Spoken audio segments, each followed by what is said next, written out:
लड़की की उम्र 10 साल होती है। 10 साल की उम्र में एक 18 साल के युवक के साथ उसकी शादी कर दी जाती है। शादी करने के बाद जब सुहाग रात होती है, सुहाग रात होने के बाद जो उसका पति होता है उसके साथ ऐसी हैवानियत से सुहाग रात मनाता है कि अगले दिन जो लड़की होती है 13 साल की, उसके 10 टाके लगाए जाते हैं। आदाब, नमस्कार, सत श्री अकाल। इस तरह के नए एपिसोड में आप सभी का बहुत बहुत स्वागत है। आज की जो सच्ची घटना मैं आपको सुनाने जा रहा हूँ, ये सच्ची घटना है बिहार की, जहाँ पर एक फैमिली होती है, एक गरीब फैमिली होती है, जिस फैमिली में 2 लड़कियां होती हैं और 2 माता पिता, टोटल 4 लोग रहा करते थे। जो फैमिली थी वो मिडिल क्लास फैमिली थी और जो पापा थे उनके पास मतलब 12 बीघे 2 किल्ले खेती थी और घर का कामकाज वही किया करते थे।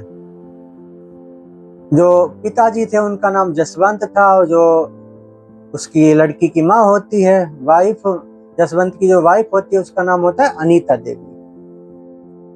अनीता देवी की शादी लगभग 15 से 16 साल बीत चुके थे। शादी होती है। शादी के बाद जो घर का रवैया था वो धीरे धीरे खराब होता चला गया। आर्थिक स्थिति भी खराब होती चली गई। कमाने वाला था सिर्फ जसवंत। वो खेत खलियान में फसल करके ही अपने घर का पालन पोषण करता था। और उसकी एक लड़की होती है जिसका नाम नेहा रखता है। वो नेहा होती है, बहुत खुश होता है, सब कुछ ठीक ठाक होता है। धीरे धीरे टाइम बीतता गया। नेहा भी 7 साल की हो जाती है। उसके बाद नेहा के बाद एक दूसरी छोटी बच्ची होती है जिसका नाम सीमा होता है। धीरे धीरे टाइम बढ़ता गया। जो नेहा थी वो 10 साल की हो गई। 10 साल की जब नेहा हो जाती है तो उसकी जो माता होती है उसका किसी लड़के से अफेयर चल रहा था जिसका नाम अमित होता है। और जो इसकी माता होती है लड़की की, अनीता, उसका जो अफेयर था पहले जीजा से चलता है। जीजा को छोड़ने के बाद वो अपने पड़ोसी प्रेमी अमित को पकड़ती है। अमित का हर दिन आना जाना लगा रहता था घर पे। जब आना जाना लगा रहता था तो लोगों ने कहना शुरू कर दिया, और जब कहना शुरू कर दिया तो जो उसकी नेहा की मम्मी होती है अनीता, वो एक प्लान बनाती है अपनी लड़की के लिए। जो लड़की होती है नेहा वो 10 साल की होती है, तो वो एक प्लान बनाती है। वो जो लड़की होती है नेहा, उसकी शादी अपने प्रेमी अमित से करवा देती है ताकि उसका जो प्रेमी अमित है आने जाने में कोई रोक टोक ना करे और ना ही कोई ऐतराज करे। तो शादी हो जाती है।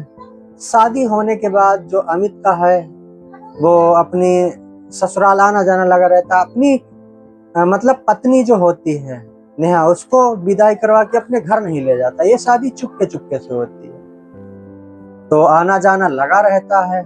अब धीरे धीरे क्या होता है, इन लोग के बीच संबंध बनाते हैं ये अनीता और ये अमित आपस में, प्रेमी और प्रेमिका। तो इन लोग को लत लग जाती है। अब आए दिन यही होने लगा। जो बच्चे थे घर पे और पति थे, और जिस लड़की के साथ शादी करवाई जाती है नेहा 10 साल की, उसको भी सब पता लग चुका था। उसके पापा जसवंत को भी पता लग जाता है इस बात का कि हमारे घर में आखिर चल क्या रहा है। जब पता लगता है, जसवंत, नेहा का पापा विरोध करता है इस बात का, तो जो पत्नी अनीता होती है अपने बहन और अपने जीजा और अपने प्रेमी अमित को बुलाती है और एक प्लान बनाती है। रात के 11 बजे जो उसका पति जसवंत होता है उसका निर्मम हत्या कर दी जाती है। उसका गर्दन काट दिया जाता है, धड़ से अलग कर दिया जाता है। उसके बाद जो ये खबर होती है पूरे गांव और पूरे इंडिया में फैल जाती है, पूरे बिहार में भी फैल जाती है। तो पड़ोसियों को जब सुबह इस बात की खबर लगती है, भनक लगती है, तो वो पुलिस को फौरन फोन करते हैं। पुलिस आके डेड बॉडी को हिरासत में लेके पोस्टमार्टम के लिए भेज देती है। और जो मतलब अपराधी होते हैं उनको सजा मिलती है। जो उसकी माँ होती है वो मौके पर ही पकड़ जाती है, ईटा जी भी उसको जेल भेज दिया जाता है। और कई हत्यारे हैं वो अभी फरार चल रहे हैं, उनकी कोई जेल नहीं, उनको ढूंढा जा रहा है, उनके ऊपर जांच हो रही है, उनको खोजा जा रहा है कि आखिर ये भाग के गए कहाँ। तो जो लड़की होती है उसके बाद लड़की एक इंटरव्यू में बोलती है कि मेरी जो माँ थी उसने अपनी हवस के लिए मेरी 10 साल की उम्र में अपने प्रेमी 18 साल के अमित के साथ करवा देती है, ताकि मेरी जो माँ है अमित के आने जाने से कोई रोक टोक ना लगाए और कोई एतराज ना करे मेरी शादी, इसलिए अमित से करवाई थी मेरी माँ ने। जो कहना चाहूंगा, जो नेहा होती है उसकी उम्र 10 साल होती है और जो उसकी छोटी बहनी सीमा होती है उसकी उम्र लगभग 6 से 7 वर्ष होती है। 2 बहनें होती हैं, घर पे दादी होती हैं। दादी का भी रो रो कर बुरा हाल होता है जब उसके लड़के का निर्मम हत्या कर देते हैं सब लोग मिलकर।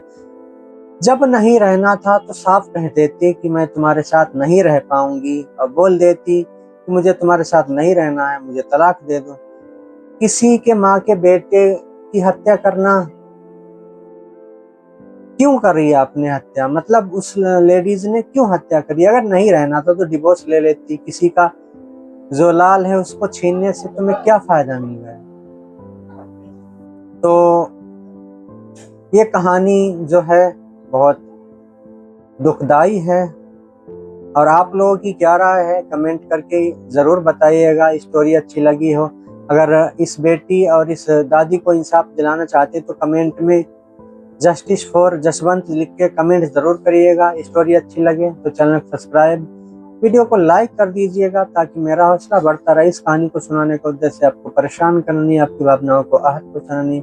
इस कहानी को सुनाने का उद्देश्य बस इतना ही। आप लोग जागरूक रहिएगा, जो हमारे समाज में क्राइम बढ़ रहे हैं इनको खत्म किया जा सके। मिलते हैं अगली वीडियो में, जब तक के लिए जय हिंद, वंदे मातरम। आप सभी अपना ख्याल रखें।